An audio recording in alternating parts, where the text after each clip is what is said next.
hari ini saya ingin, karena memang waktunya dibatasi, saya sebenarnya kali ini pertama dan terakhir Pak Eri minta waktu sebenarnya setengah jam untuk 25 menit. Cuman sudah dibatasi harus 15 menit Bapak Ibu. Maka mungkin kita akan baca firman Tuhan lalu masing-masing pulang renungkan masing-masing di rumah kita. Baik Bapak Ibu, saya mengajak kita, mari kita buka satu bagian firman Tuhan sesuai dengan tema kita hari ini, Matius pasal 1 ayat 21 sampai ayat yang ke-24. Matius pasal 1 ayat yang ke-21 sampai ayat yang ke-24. Bapak Ibu kalau sudah temukan, saya mengajak kita, mari kita berdiri bersama-sama, kita baca bersama-sama ayat ini. Matius pasal 1 ayat yang ke-21 hingga ayat yang ke-24. Bapak Ibu mohon izin saya baca ayat 21 atau yang ganjil, Bapak Ibu ayat yang genap. Kita bergantian sampai selesai. Firman Tuhan di bawah perikop kelahiran Yesus Kristus. Ayat yang ke-21, ia akan melahirkan anak laki-laki dan engkau akan menamakan dia Yesus, karena dialah yang akan menyelamatkan umatnya dari dosa mereka. Dan itu terjadi supaya benar-benar yang difirmankan Tuhan oleh Nabi. Sesungguhnya anak darah akan mengandung dan melahirkan seorang anak laki-laki, dan mereka akan menamakan dia Immanuel, yang berarti Allah menyertai kita. Sudah bangun dari dunia, Yusuf buat seperti yang diperintahkan malaikat Tuhan itu kepadanya. Ia mengambil Maria sebagai istrinya. Amin. Demikian firman Tuhan. Silakan duduk Bapak Ibu. Biasa di depan mahasiswa teologi, orang-orang hebat yang sepanjang tahun ini Bapak Ibu, sepanjang bulan ini, dari bulan Desember bahkan ada yang sejak bulan 11 kemarin sudah mulai merayakan Natal. Tema ini yaitu Allah hadir untuk menyelamatkan keluarga ini menjadi tema utama. Dan saya yakin dan percaya bahwa Bapak Ibu semua mungkin sudah mengkhotbahkannya dengan berbagai macam tafsiran yang berbeda-beda. Mungkin kita juga sudah sering hampir setiap perayaan Natal tema ini terus yang dibawa. Maka hari ini Bapak Ibu dalam konteks atau dalam ruang lingkup PPW GKSI berizinkan saya untuk menyampaikan secara singkat beberapa refleksi penting bagi kita sebagai anak-anak Tuhan atau sebagai orang-orang yang memang dipercayakan Tuhan untuk ada di GKSI, secara khusus di BPW GKSI Kepri. Yang pertama Bapak Ibu, kita perlu bersyukur kepada Tuhan, mensyukuri anugerah Tuhan yang luar biasa, karena tahun 2025 merupakan tahun pertama dalam sejarah sepanjang PGI ada Bapak Ibu. Baru untuk pertama kalinya PGI mengeluarkan surat edaran untuk semua gereja, semua sinode, bahkan semua gereja yang ada di bawah naungan PGI wajib untuk melakukan peringatan. Baru pertama kali dalam sejarah PGI melakukan kegiatan ini. Padahal 16 hari anti kekerasan terhadap perempuan di Batam kami sudah lakukan sejak tahun 2016. Secara global di dunia itu dimulai sejak tahun tahun 91 oleh PBB, dan di Indonesia Komnas Perempuan mulai menggalakkan untuk ikut merayakannya. Itu dimulai sekitar tahun 2000. Itu sebabnya kita bersyukur bahwa ini sesuatu yang luar biasa yang perlu kita syukuri, karena dalam sejarah semua gereja diwajibkan untuk ikut melakukan kampanye anti kekerasan terhadap perempuan. Kita bersyukur bahwa PGI dan KWI begitu memberikan respon yang baik atas surat edaran yang diberikan oleh Komnas Perempuan dan Kementerian Pemberdayaan Perempuan dan Anak untuk semua gereja, semua agama wajib ikut mengkampanyekan anti kekerasan terhadap perempuan dan anak. Wajib, bukan cuma yang Kristen, tapi semua agama yang ada di Indonesia wajib untuk melakukan. Kenapa? Bagaimana kita lihat bersama-sama bahwa Komnas Perempuan mengirimkan surat edaran kepada seluruh pimpinan umat beragama yang ada di Indonesia untuk wajib merayakannya. Karena di Indonesia Bapak Ibu, angka kekerasan terhadap perempuan dan anak itu sudah mencapai tingkat yang sangat mengkhawatirkan. Sudah ada di tahap yang sangat kritis. Kasus kekerasan terhadap perempuan dan anak itu begitu sangat meningkat, dan ini terjadi dalam keluarga. Dan inilah yang melatar belakangi tema ini yang kita diangkat, Allah datang untuk menyelamatkan keluarga. Sebagai tanggung jawab gereja untuk memperkuat keluarga-keluarga Kristen supaya sebisa mungkin jangan ada kasus-kasus kekerasan yang muncul dari luar lingkup keluarga-keluarga Kristen. Bapak Ibu saya yang dikasihi Tuhan, kenapa saya bilang angka kekerasan di Indonesia sudah ada pada tingkat yang sangat mengkhawatirkan atau sangat-sangat kritis? Kita lihat bersama-sama bahwa data Komnas Perempuan Bapak Ibu kalau tahun 2024 angka kekerasan terhadap perempuan dan anak itu ada di angka 4.472 kasus yang ditangani oleh Komnas Perempuan. Tetapi Bapak Ibu sangat-sangat mengagetkan di tahun 2025 angka kekerasan yang tadinya 4.000 kasus itu meningkat sangat drastis, meningkat sangat tinggi sekali sampai mencapai angka 35.000 kasus kekerasan terhadap perempuan dan anak. Lompatannya berapa puluh persen, Bapak? Sangat tinggi sekali. Dan kekerasan di dalam keluarga menyebabkan anak dan perempuan menjadi korban. Maka hari ini Bapak Ibu, saya ingin mengingatkan kita bahwa angka kekerasan terhadap perempuan yang terjadi di dalam setiap keluarga Kristen itu juga angkanya cukup tinggi. Tahun ini Bapak Ibu di Batam, kebetulan karena saya juga aktif di jaringan Sertifikat 2024 Bapak Ibu kasus yang kami tangani, kasus kekerasan yang kami tangani dan korbannya masuk ke kami, masuk kesehatan kita kami tampung, kami urus sampai kami pulangkan ke daerah asal itu cuma 100 lebih kasus, 164 kasus tahun 2024. Tapi tahun 2025 naik dan luar biasa menjadi 448 kasus di Batam. Kasus kekerasan begitu orang mengalami kekerasan di dalam keluarga, ditelantarkan oleh ayah dan ibu atau suami menelantarkan istri. Mereka melapor, kami urus. Kebetulan dengan kami punya sekitar 3 atau 4 shelter rumah aman untuk menampung korban. Dan yang sangat-sangat mengagetkan, ada beberapa gereja, bahkan beberapa panti asuhan Kristen juga terlibat terjadi kekerasan di sana terhadap anak. Yang notabene harusnya di sana mereka mendapatkan perlindungan. Bapak Ibu saya yang dikasihi Tuhan, ini sesuatu yang sangat mengagetkan bahwa mungkin kita sebagai hamba Tuhan setiap hari ada di balik mimbar. Yang kita lihat adalah hal-hal yang baik di depan kita, tapi mungkin kita tidak tahu kehidupan jemaat ketika ada di luar sana. Ada berapa banyak orang yang hanya bisa berkhotbah dari balik mimbar lalu tidak pernah menyentuh kehidupan pribadi dari jemaat. Kami bersyukur Bapak Ibu untuk di Batam. Sejak tahun 2017 kami sudah ikut mengkampanyekan 16 hari anti kekerasan terhadap perempuan. Itu mulai dari 25 November sampai 10 Desember. Sepanjang 16 hari itu ada banyak sekali kegiatan kampanye yang kami lakukan. Hari anti kekerasan terhadap perempuan, hari anti kekerasan terhadap anak, hari migran internasional, hari anti TPPO dan lain sebagainya sepanjang 16 hari. Tapi untuk di Batam ada sedikit pengecualian bahwa kita tidak hanya 16 hari tapi kita bikin dari 24 hari yang berakhir pada tanggal 18 Desember. Tanggal 18 Desember yang merupakan hari HAM internasional.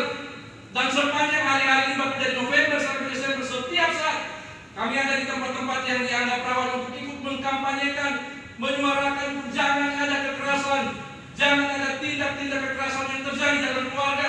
Bahkan sebisa mungkin harus ada penguatan dalam keluarga supaya tidak terjadi yang namanya penelantaran, tidak terjadi yang namanya kekerasan anak ditelantarkan, ditinggalkan atau istri ditinggalkan dan lain sebagainya.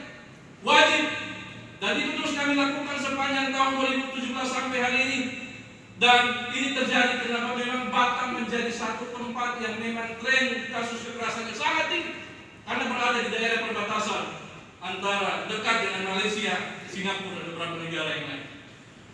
Dan angka-angka kasus yang paling tinggi adalah kasus KDRT, kekerasan di dalam rumah. Maka hari ini dalam ruang lingkup PKS saya ingin menekankan negara sudah peduli, gereja sudah ikut bersuara melalui PGI. Ini tahun pertama.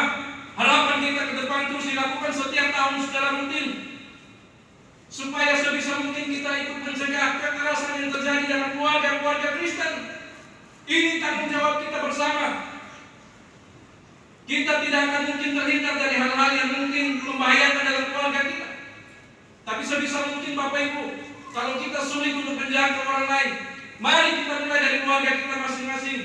Jagai istri dan anak kita, jagai orang tua kita, jagai keluarga kita. Dan jangan sampai kita adalah orang-orang yang setiap hari ada di balik mimbar, tapi kita juga adalah orang-orang yang menjadi pelaku-pelaku tindak kejahatan kekerasan terhadap sesama kita. Gereja perlu juga ikut mengambil tanggung jawab penting bagaimana melakukan penguatan terhadap keluarga, supaya keluarga tidak menjadi korban akibat dari kelalaian kita, terutama suami-suami atau bapak-bapak atau laki-laki. Bapak Ibu sekalian dikasihi Tuhan, apa yang dilakukan ini adalah sesuatu yang sangat penting sekali. Kita bersyukur Bapak Ibu sepanjang 2017 kali terus bersuara, supaya kalau bisa ada kebijakan dari pemerintah yang dibuat supaya ini menyentuh masyarakat. Tapi memang sepanjang 2017 sampai 2024 ini kelihatannya mental. Semua usulan, masukan yang kita berikan kepada pemerintah. Kita bersyukur di 2025 kebetulan ada satu tim kami di dalam jaringan sertifikat itu terpilih menjadi anggota Komnas Perempuan komisioner di Komnas Perempuan. Dan beberapa kali kami bertatap muka dengan Ibu Menteri dan Wakil Menteri Pemberdayaan Perempuan. Kami coba mengusulkan untuk sebisa mungkin pemerintah harus membangun kolaborasi dengan semua pihak untuk ikut mencegah supaya angka kekerasan itu tidak lagi meningkat. Dan puji Tuhan, kita syukuri tahun ini menjadi tahun pertama di mana PGI ikut mengambil tanggung jawab ini. Maka Bapak Ibu, kalau PGI sudah memberikan surat edaran, walaupun edarannya sudah dikirimkan di gereja-gereja, saya melihat belum banyak gereja yang ikut terlibat. Saya bersyukur Bapak Ibu bahwa di dalam jaringan sertifikat itu ada 15 lembaga. Ada 15 lembaga yang sudah bergabung. Dan ada 2 di antara 15 ini, ada 2 sinode gereja yang sudah ikut bergabung, mengambil tanggung jawab yang sama, yaitu ada GPIB dan Bala Keselamatan. Saya lagi berpikir apakah kapan kira-kira siapa yang bisa mewakili GKSI masuk di sana. GPIB dan Bala Keselamatan tidak hanya bergabung sekedar bergabung, tapi mereka juga membuka pintu gedung-gedung mereka yang kosong, gedung gereja atau rumah-rumah jemaat yang tidak digunakan untuk menjadi shelter, menjadi rumah aman. Sebisa mungkin ketika mereka berjumpa dengan orang-orang terlantar, berjumpa dengan jemaat yang mungkin mengalami kasus kekerasan, diusir suami atau diusir dari rumah, di sana mereka menyediakan tempat aman. Mereka bisa dilindungi, tidak saja tempat, tapi segala kebutuhan mereka. Bahkan kalau misalkan dia harus pulang kampung, maka itu disediakan dana sampai pulang. Begitu dia pulang juga kita punya dana pemberdayaan untuk mereka. Dan tahun ini Bapak Ibu, bersama-sama dengan teman-teman di jaringan termasuk GPIB dan Bala Keselamatan, ada 447 korban yang kami pulangkan ke daerah. Bagaimana dengan kita GKSI? Bapak Ibu sekalian dikasihi Tuhan, gereja perlu dilibatkan untuk mengambil tanggung jawab ini. Karena untuk mencegah kekerasan itu butuh kolaborasi dari semua pihak, dari semua elemen masyarakat, dari semua pihak untuk ikut bergerak supaya paling tidak ikut menyuarakan jangan ada lagi kekerasan terhadap perempuan dan anak. Kenapa terhadap perempuan saja, laki-laki tidak? Ya memang di Indonesia lebih sedikit unik. Hanya ada undang-undang perlindungan terhadap perempuan, tapi terhadap laki-laki tidak ada. Maka kalau laki-laki yang mengalami kekerasan dia harus dari undang, tapi jarang. Selama ini yang terjadi Bapak Ibu, yang paling banyak menjadi korban itu adalah kaum perempuan. Nah Bapak Ibu sekalian dikasihi Tuhan, mari kita lihat bersama-sama bahwa keluarga Kristen harus menjadi tempat yang paling aman bagi semua anggota. Keluarga Kristen harus menjadi tempat di mana orang pertama sekali bisa merasakan kasih Allah di sana. Keluarga Kristen harus menjadi tempat yang ternyaman sebelum orang keluar merasakan kasih di luar. Karena banyak keluarga hancur karena di dalam rumah tangga dia tidak bisa merasakan kehangatan, tidak bisa merasakan kasih. Maka dia berpikir satu-satunya jalan supaya dia bisa merasakan kasih sayang adalah keluar dan mencari dari luar. Dan itulah yang menjadi penyebab banyak sekali keluarga Kristen menjadi hancur. Keluarga Kristen menjadi tempat paling utama di mana mendapatkan perhatian secara khusus dari Tuhan, bahwa Allah peduli dengan keluarga. Allah datang untuk menyelamatkan keluarga-keluarga kita. Dia peduli dengan kehidupan kita. Maka mari kita juga menanggapi kasih Allah yang begitu luar biasa dalam hidup kita dengan berusaha untuk menjadikan keluarga kita menjadi tempat yang paling utama untuk orang bisa merasakan kasih Allah di sana. Keluarga harus menjadi tempat yang ternyaman, tempat terindah, tempat di mana kita bisa mewujudkan kasih Allah sebelum kita keluar sana. Ada banyak orang mungkin hebat berkhotbah, berbicara di luar sana, tapi bagaimana dengan keluarga? Bapak Ibu saudara dikasihkan, mustahil kita akan berbicara baik di luar sana kalau kita tidak memulai dari keluarga kita. Mustahil kita bisa melakukan hal-hal yang luar biasa di luar sana kalau kita tidak memulai dari keluarga. Agar keluarga menjadi objek kasih Allah yang sangat-sangat penting dan mendapatkan perhatian, prioritas yang luar biasa dari Tuhan. Bagaimana dengan kita GKS? Bapak Ibu saudara dikasihi Tuhan, tema Natal yang digagas oleh PGI dan KWI, yaitu Allah hadir untuk menyelamatkan keluarga, merupakan bagian penting yang diambil dan diputuskan untuk ini menjadi tema karena menanggapi isu-isu kekerasan yang terjadi. Banyak hal yang terjadi yang begitu luar biasa dan membuat banyak sekali keluarga hancur. Bahkan ada begitu banyak juga kasus-kasus kekerasan yang terjadi di dalam sebuah lingkup gereja. Bapak Ibu saudara dikasihi Tuhan, dalam pembacaan kita tadi dalam Matius pasal 1, kita lihat bersama-sama bahwa kelahiran Yesus di tengah keluarga serta cara Maria dan Yusuf mengubah relasi keluarga mereka dalam kehendak Allah sangat relevan untuk kita maknai sebagai satu hal yang sangat penting untuk memaknai krisis yang dihadapi oleh keluarga saat ini. Berbagai krisis dalam keluarga mungkin sering menghancurkannya, menghancurkan keluarga-keluarga kita, menghancurkan hal-hal baik yang ada dalam keluarga kita masing-masing. Kekerasan dalam rumah tangga, masalah ekonomi, masalah makan minum, kebutuhan hidup di dalam keluarga. Ini menjadi hal-hal yang kadang-kadang membuat kita menjadi melakukan kekerasan dalam rumah tangga, mengabaikan keluarga kita, tidak menyadari betapa pentingnya tanggung jawab kita sebagai orang-orang yang harusnya menjaga setiap insan atau pribadi yang Tuhan titipkan di dalam keluarga kita. Bapak Ibu saudara dikasihi Tuhan, individualisme dan materialisme juga terkadang membuat keluarga kita menjadi hancur. Bapak Ibu saudara dikasihi dalam amanat yang tersirat dalam Matius pasal 1 ayat 21 sampai 24 mendorong kita untuk ikut terlibat secara aktif dalam menjadikan keluarga sebagai tempat di mana Allah hadir dan melaksanakan karya keselamatannya bagi umat manusia. Karya keselamatan Allah dimulai dari keluarga Yusuf dan Maria. Dan ini juga menuntun kita untuk menyadari bahwa karya keselamatan Allah itu juga dimulai dari keluarga kita masing-masing.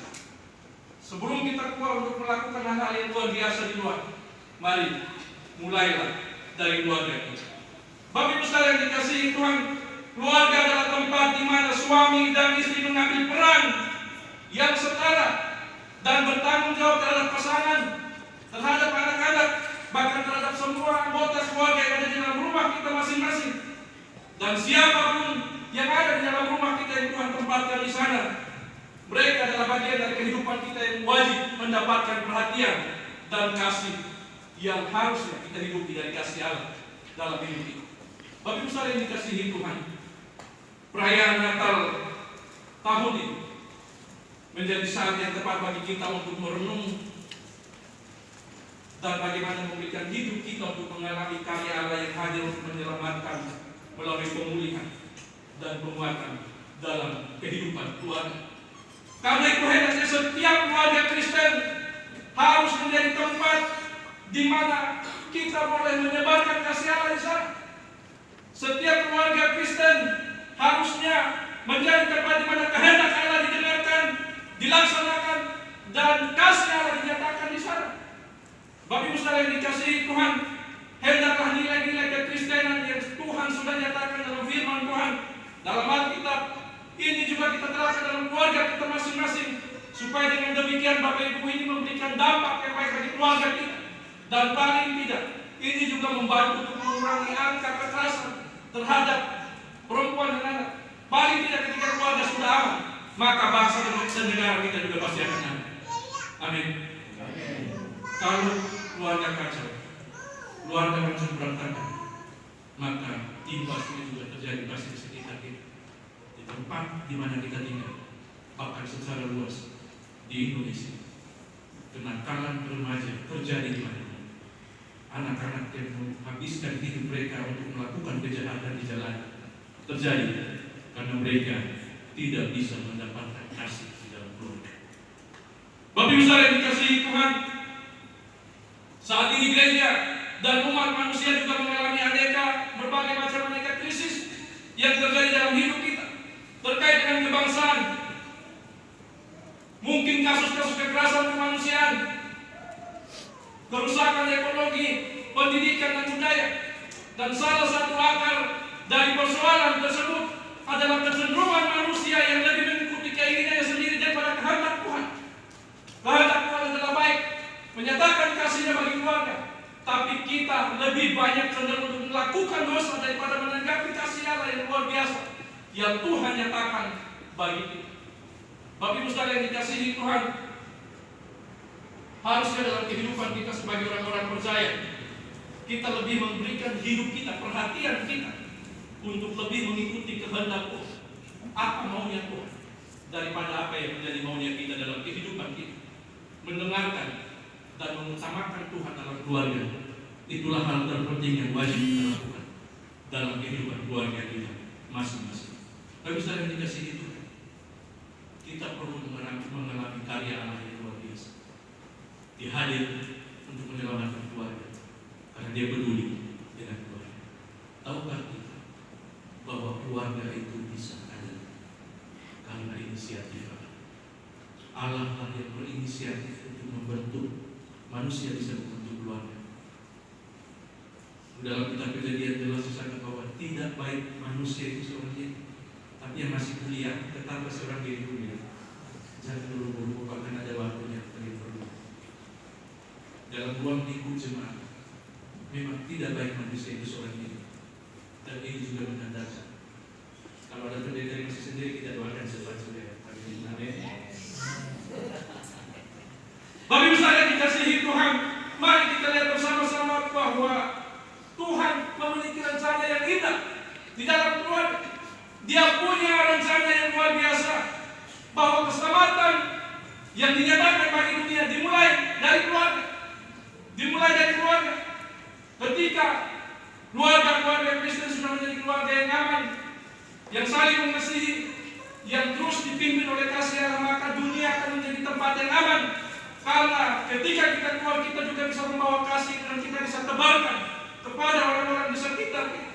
Bapak Ibu saudara yang dikasihi Tuhan, keluarga harusnya menjadi tempat di mana orang bisa mendapatkan kenyamanan. Keluarga harusnya menjadi tempat di mana orang bisa mendapatkan keamanan dari berbagai ancaman dunia. Tapi yang terjadi justru sebaliknya dalam hari-hari ini. Ada banyak orang yang lebih memilih untuk hidup di luar karena dalam keluarga dia merasa tidak aman. Dalam keluarga dia merasakan ancaman, mungkin hal-hal yang tidak membuat dia merasa nyaman. Maka lebih baik dia ada di luar. Bapak Ibu saudara yang dikasihi, sudah semestinya keluarga-keluarga Kristen didampingi dengan serius berkelanjutan dalam kehidupan kita, dalam ruang lingkup GKS. Mari Bapak Ibu, kita mengambil momennya untuk mulai melakukan penguatan terhadap keluarga-keluarga yang ada di dalam setiap jemaat kita. Mari kita mulai dari setiap keluarga yang ada di dalam ruang lingkup gereja, supaya dengan demikian kasih Allah benar-benar bisa kita rasakan dalam hidup kita sebagai orang-orang percaya. Bapak Ibu saudara dikasihi Tuhan, pada kesempatan ini kami juga ingin mengajak keluarga-keluarga Kristen Setiap kita yang ada di dalam ruang lingkup gereja GKSI yang ada di BPW GKSI Kepri untuk mengalami kehadiran Tuhan dan memulihkan kembali relasi dengan Allah, supaya dengan demikian ketika relasi kita dengan Tuhan sudah baik, maka relasi kita dengan keluarga kita juga pasti akan baik. Relasi kita dengan Tuhan kalau sudah baik, maka relasi kita dengan sesama, terutama dengan suami, dengan istri, dengan anak-anak kita juga pasti akan dipulihkan oleh Tuhan. Bapak Ibu saudara dikasihi Tuhan, mari kita lakukan itu dalam kehidupan kita, supaya paling tidak bahwa apa yang kita lakukan dalam ruang lingkup GKSI ini juga bisa menjadi teladan, memberikan teladan yang baik bagi orang-orang di luar sana. Bapak Ibu saudara dikasihi Tuhan, kalau sudah ada banyak gereja, kalau misalkan sepanjang tahun kemarin ada isu yang memang digaungkan oleh PGI, yaitu gereja harus menjadi gereja yang ramah anak. Nah pertanyaannya, kalau gereja tidak ramah anak, itu berarti menjadi sesuatu yang tidak mungkin secara logika. Gereja yang adalah institusi atau sebuah tempat di mana kita beribadah dan berhubungan dengan Tuhan menjadi tempat yang tidak ramah terhadap anak.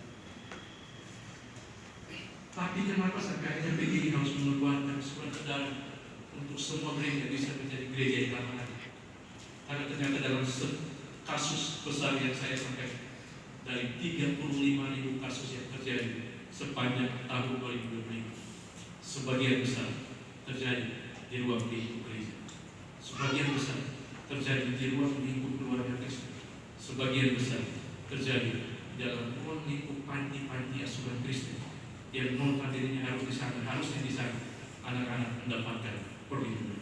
Tapi saya dikasih lewat peristiwa Natal hari ini, Kristus hadir untuk menyelamatkan keluarga. Dengan demikian, setiap keluarga Kristen dapat menjadi perpanjangan tangan kasih Allah untuk menyelamatkannya. Yang terakhir, Bapak Ibu, saya ingin mengajak kita bersama bahwa kiranya dengan perayaan Natal hari ini kita kembali mengalami kasih Allah yang luar biasa, kehadiran Allah dalam kehidupan kita secara pribadi, supaya dengan demikian itu bisa kita tukarkan di dalam keluarga kita, di dalam ruang lingkup yang terkecil yang harusnya memang menjadi tempat di mana kita bisa menyatakan kasih Allah di sana. Biarlah rumah kita, keluarga kita menjadi tempat di mana relasi dengan Allah dan sesama dipulihkan. Biarlah keluarga kita menjadi tempat di mana orang bisa merasakan kasih Allah di sana. Biarlah keluarga kita menjadi tempat di mana orang bisa menyatakan kasih dan kebaikan Tuhan sebelum orang keluar ke dunia yang lebih luas. Bapak Ibu saudara yang dikasihi itu, harapan kami Bapak Ibu bahwa mari kita terus menyatakan kasih Allah dalam kehidupan keluarga kita, supaya dengan demikian kehidupan dalam keluarga kita menjadi keluarga yang luar biasa. Kita tidak saja menjadi berkat ketika kita ada di luar, tapi diikuti dengan teladan-teladan yang baik. Kita sudah menunjukkan kasih itu dimulai dari keluarga kita masing-masing. Biarlah setiap anggota keluarga kita merasakan kasih.